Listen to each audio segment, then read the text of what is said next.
اعوذ باللہ من الشیطان الرجیم بسم اللہ الرحمن الرحیم قال الحسین بن علی علیہ السلام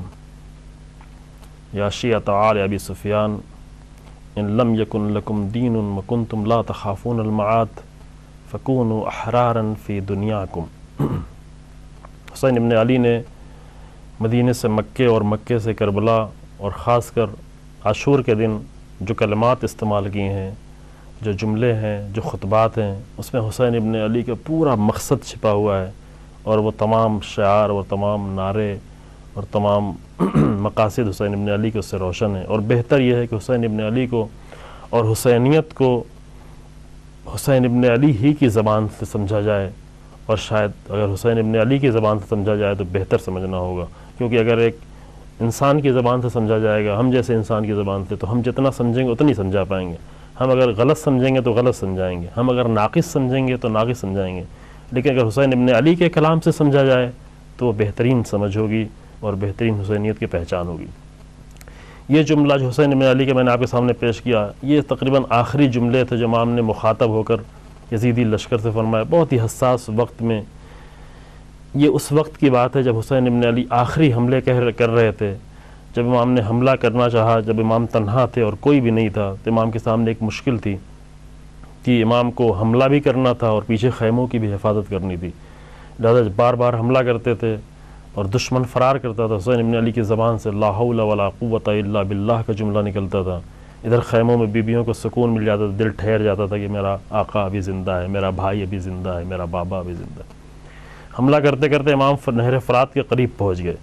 جب نہر فرات کے قریب پہنچے تو دشمنوں نے یہ سمجھا اپنی ناقص فکر سے، کیونکہ اگر ان کے پاس اتنی سمجھ ہوتی تو شاید حسین بن علی کے مقابلے میں نہیں آتے، لیکن انہوں نے سمجھا کہ کہیں حسین فرات سے پانی نہ پی لیں، چونکہ فرات کے بالکل قریب امام پہنچ گئے تھے، اور اس ڈر کے مارے کہ اگر پانی پی لیں گے تو پیاس کی حالت میں جب امام نے ایسا حملہ کیا ہے تو اگر پانی پی لیں گے تو پھر امام سے، حسین بن علی سے لڑنا بہت مشکل ہو جائے گا۔ شمر نے حکم دیا اور ایک لشکر تیزی سے خیمے کی طرف بڑھا، اور ادھر شمر نے پکار کے کہا حسین آپ پانی پینے کی تیاری کر رہے ہیں اور ادھر آپ کے خیموں پہ حملہ ہو رہا ہے۔ وہاں پر حسین بن علی نے یہ قیمتی اور عظیم جملہ فرمایا، اور وہ یہ تھا کہ اے یا شیعۃ آل ابی سفیان، اے آل ابی سفیان کے پیروکارو، ان لم یکن لکم دین وکنتم لا تخافون المعاد، اگر تمہارے پاس دین نہیں ہے، اگر تم آخرت سے اور مات سے نہیں ڈرتے تو فکونوا احرارا فی دنیاکم، کم سے کم اس دنیا میں اپنی تم آزاد انسان بن کے رہو۔ یہ وہ نعرہ تھا حسین ابن علی کی حریت کا نعرہ، جو شاید آخری نعرہ ہے لیکن قیمتی نعرہ ہے۔ حساس ترین وقت میں امام نے یہ جملہ کہا ہے، اور قیمتی ترین جملہ امام کا ہے کہ اگر تمہارے پاس دین بھی نہیں ہے، چونکہ بہت سارے لوگ ہوتے ہیں جن کو دین کی فکر نہیں ہوتی، جن کو آخرت پہ یقین نہیں ہوتا،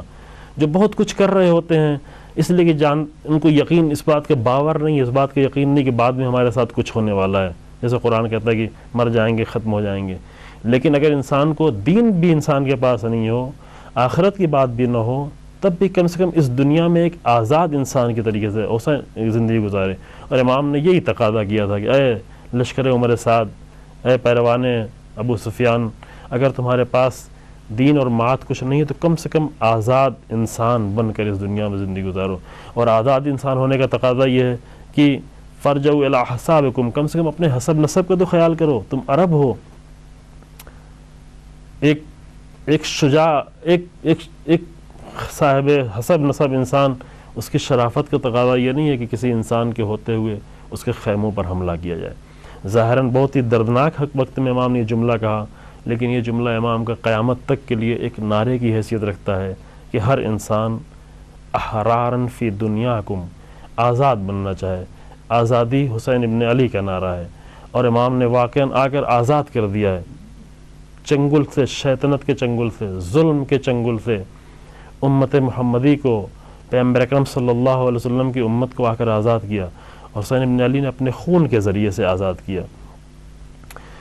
یوں تو آزادی کے نعرے بہت لگائے جاتے ہیں، شاید آزادی کے کلمہ بہت ہی خوبصورت کلموں میں سے ہو، اور کبھی کبھی آزادی کے لفظ کے ذریعے سے لوگوں کو اور گرفتار کیا جاتا ہے. یعنی جب یہ کہا جائے کہ تم دین سے آزاد ہو جاؤ، تم اللہ سے آزاد ہو جاؤ، تم خدا سے آزاد ہو جاؤ، تم قرآن سے آزاد ہو جاؤ، تو در حقیقت یہ آزاد نہیں کیا جا رہا، بلکہ سب سے بڑے غلامی میں، یعنی اپنے نفس کی غلامی میں اور خواہشات کی غلامی میں انسان کو اسیر کیا جا رہا ہے. لیکن امام حسین علیہ السلام نے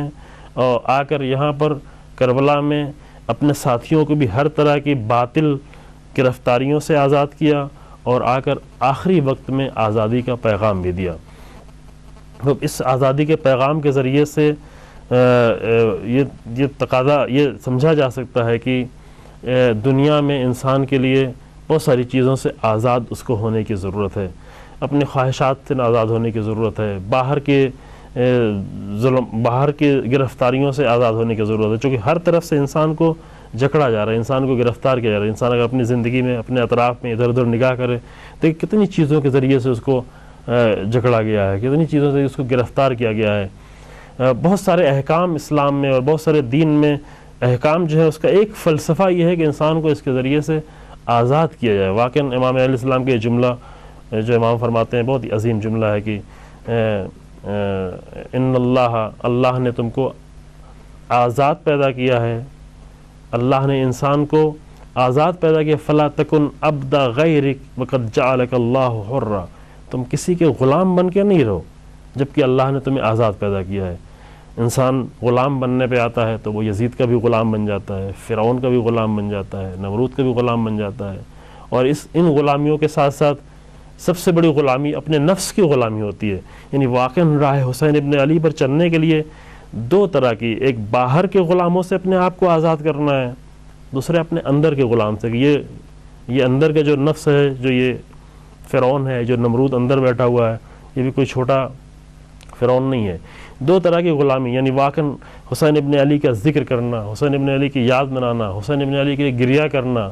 حسین ابن علی کے لیے ماتم کرنا، یہ سب کچھ اس لیے ہے تاکہ حسین ابن علی کے اس پیغام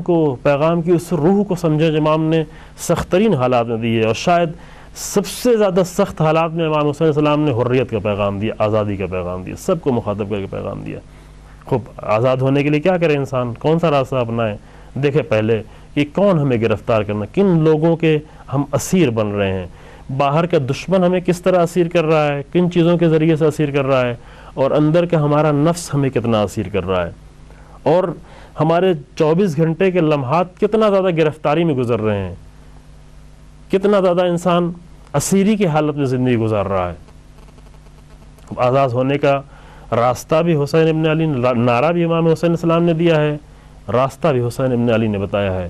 باہر کے دشمنوں سے آزاد ہونے کے لیے یزید کے مقابلے میں جس طریقے حسین چھوٹا سا لشکر لے کے آئے ہیں، تاکہ نہ یہ کہ صرف خود کو آزاد رکھیں بلکہ قیامت تک کے انسانوں کو ہر طرح کی یزیدیت سے آزاد کر دیں. چونکہ واقعہ کربلا ایک دن کا واقعہ نہیں، آج بھی یزیدیوں کا سایہ ہے، آج بھی یزیدیوں کے سائے کے تحت انسان گرفتار ہے، اور ان یزیدیوں سے نجات پانے کے لیے وہی راہ حسین ابن علی کو طے کرنا ہے. اور دوسری طرف وہ جو کربلا میں آئے تھے وہ اپنے آپ کو اپنے نفس سے بھی آزاد کر کے آئے تھے، کیونکہ اگر نفس سے آزاد کر کے نہیں آتے تو کربلا کے راستے کو طے ہی نہیں کر سکتے تھے. یہ بہت ہی اہم مسئلہ ہے، اور یہ بہت ہی اہم نقطہ ہے کہ کربلا میں ہر ایک نہیں آ سکتا. بہت سارے لوگ اور تھے، عبادت گزار تھے، پاک و پاکیزہ تھے، بہت کچھ تھے، لیکن اپنے نفس سے اپنے آپ کو اتنا آزاد نہیں کیا تھا کہ کربلا کے راستے کو طے کر پاتے. حسین ابن علی کی راہ طے کرنے کے لیے اور حسین ابن علی کی کربلا تک جانے کے لیے ضروری ہے کہ انسان اپنے نفس کی غلامیوں سے اپنے آپ کو آزاد کرے، خواہشات کی غلامی سے اپنے آپ کو آزاد کرے،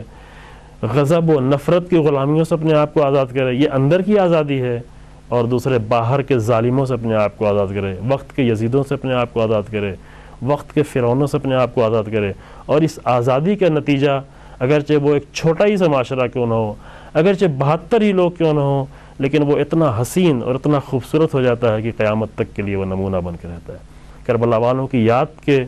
صدقے میں پروردگار کے بارگاہ میں دعا ہے کہ پروردگارہ تو ہمیں ہر طرح کی غلامی سے آزاد کر حسین ابن علی کے اس نعرے پر عمل کرنے کی توفیق عطا کر. الحمدللہ رب العالمین، وصلی اللہ علی محمد و آلہ.